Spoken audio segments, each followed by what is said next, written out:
Assalamualaikum warahmatullahi wabarakatuh. Kali ini saya akan menampilkan tugas koneksi antar materi modul 2.3 Coaching Supervisi Akademik. Saya Mar'atul Muslimah SPD CGP Angkatan 7 Kabupaten Gresik. Sebagai fasilitator saya yaitu Bapak Haryanto SPD MPD, dan sebagai pengajar praktik saya Ibu Happy Yusita SPD. Tujuan pembelajaran khusus, CGP menyimpulkan dan menjelaskan keterkaitan materi yang diperoleh dan membuat refleksi pengetahuan yang dibangun selama modul 2 dalam berbagai media. Refleksi materi pembelajaran modul 2.3. Pengertian dari coaching. Coaching itu adalah sebuah proses kolaborasi yang berfokus pada solusi, berorientasi pada hasil dan sistematis, di mana coach memfasilitasi peningkatan atas performa kerja, pengalaman hidup, pembelajaran diri, dan pertumbuhan pribadi dari coachee. Paradigma berpikir coaching.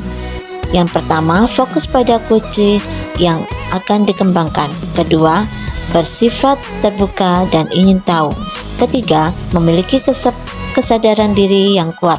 Keempat, mampu melihat peluang baru dan masa depan. Prinsip coaching. Kemitraan. Dalam coaching, posisi coach terhadap coachee adalah sebagai mitra. Adanya kesetaraan, tidak ada yang lebih tinggi dan lebih rendah. Proses kreatif. Proses kreatif ini dilakukan melalui percakapan dua arah, memicu proses berpikir coachee, memetakan dan menggali situasi coachee untuk meningkatkan ide-ide baru. Memaksimalkan potensi. Untuk memaksimalkan potensi dan memberdayakan rekan sejawat, percakapan perlu diakhiri dengan suatu rencana tindak lanjut yang diputuskan oleh rekan yang dikembangkan. Coaching dalam konteks pendidikan. Menurut filosofi KHD, pendidikan itu menuntun tumbuh kembang anak sesuai kekuatan kodrat anak, sehingga dapat memperbaiki lakunya. Keterampilan coachee perlu dimiliki pendidik untuk menuntun segala kekuatan kodrat agar mencapai keselamatan dan kebahagiaan sebagai manusia atau anggota masyarakat. Proses coaching sebagai komunikasi pembelajaran antara guru dan murid. Murid diberikan ruang untuk menemukan kekuatan dirinya, dan peran guru sebagai pamong dalam menuntun dan memberdayakan potensi yang ada, agar murid tidak kehilangan arah dan menemukan kekuatan dirinya. Coaching dalam konteks pendidikan. Menurut sistem Among, Ingarso Suntulodo ing Madya Mangunkarso Turpuri Handayani, menjadi semangat yang menguatkan dalam pendekatan proses coaching pendidik dengan murid. Sistem Among dalam pendekatan coaching sangat diperlukan yang nantinya akan menuntun murid untuk memenuhi kebutuhan belajarnya. Kompetensi inti coaching. Yang pertama, kehadiran penuh. Kemampuan coach untuk bisa hadir secara utuh bagi coachee sehingga badan, hati, pikiran selaras pada saat melakukan percakapan coaching. Kedua, mendengarkan aktif. Seorang coach yang baik akan mendengarkan lebih banyak dan lebih sedikit bicara. Fokus dan pusat percakapan adalah pada diri coachee. Kemudian, mengajukan pertanyaan berbobot.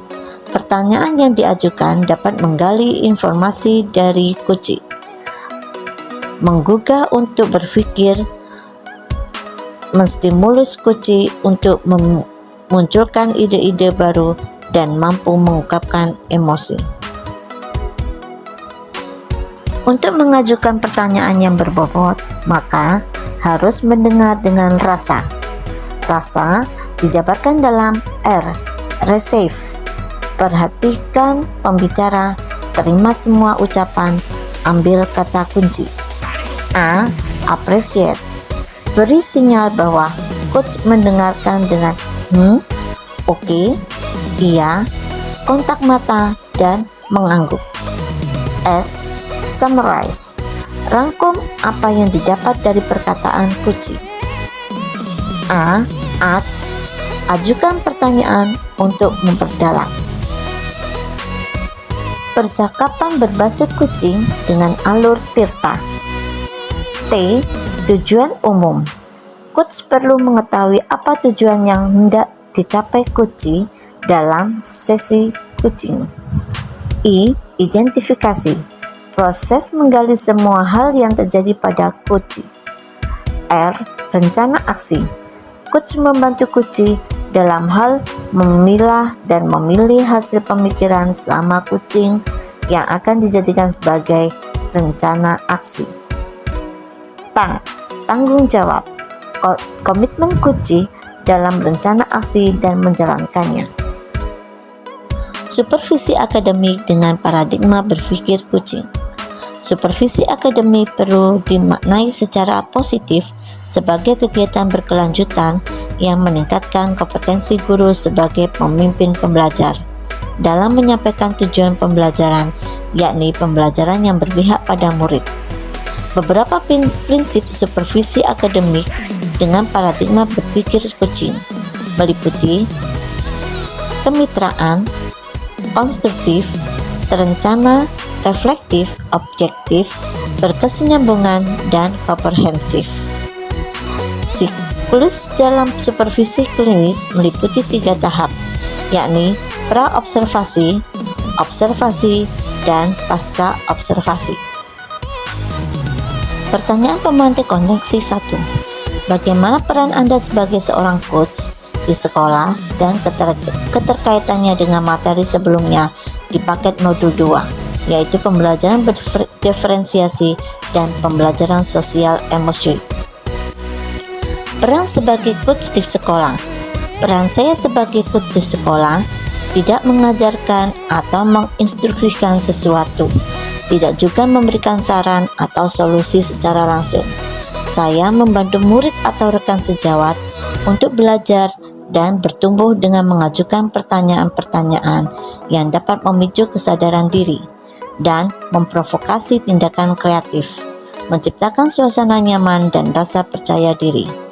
Pertanyaan-pertanyaan dalam proses coaching juga mendorong murid atau rekan sejawat selaku coach berpikir secara kritis dan mendalam, yang bermuara pada coach dapat menemukan kekuatan diri dan potensinya untuk terus dikembangkan secara berkesinambungan atau menjadi seorang pembelajar sepanjang hayat. Konektivitas kucing dengan pembelajaran berdiferensiasi dan sosial emosional. Sistem Among ing ngarsa Sungtolodo ing Madya Mangunkarso Tutwuri Handayani menjadi semangat yang menguatkan keterampilan komunikasi guru dan murid. Dengan menggunakan pendekatan kucing, melalui kucing, guru dapat menggali kekuatan potensi, kesiapan belajar, minat maupun profil belajar murid, sehingga guru dapat melakukan pemetaan berdasarkan kebutuhan belajar murid. Berdasarkan hasil pemetaan tersebut, guru dapat merancang dan melaksanakan pembelajaran berdiferensiasi sesuai dengan kebutuhan murid. Konektivitas kucing dengan pembelajaran berdiferensiasi dan sosial emosional. Dalam memberikan kucing pada seorang murid, guru membutuhkan keterampilan sosial emosional seperti kesadaran diri, kemampuan mengelola emosi, kemampuan berempati pada orang lain, dan mempertanggungjawabkan hasil kucing yang dilakukan pada muridnya. Pertanggungjawaban hasil kucing akan ditunjukkan pada murid atau pihak lain yang berkepentingan seperti kepala sekolah atau orang tua murid untuk dilakukan usaha bersama membantu murid meningkatkan kemampuan belajarnya. Pertanyaan koneksi 2. Keterkaitan keterampilan kucing dengan pengembangan kompetensi sebagai pemimpin pembelajar. Pemimpin pembelajar yang baik adalah seorang yang memiliki prinsip dan kemampuan menerapkan paradigma kucing untuk supervisi akademik. Paradigma kucing dan prinsip kucing untuk supervisi akademik sangat perlu dimiliki oleh seorang pemimpin pembelajar agar dapat melakukan evaluasi dan refleksi pembelajaran sebagai bahan perbaikan ke depan. Supervisi akademik merupakan serangkaian aktivitas yang bertujuan untuk memberikan dampak secara langsung pada guru dan kegiatan pembelajaran di kelas.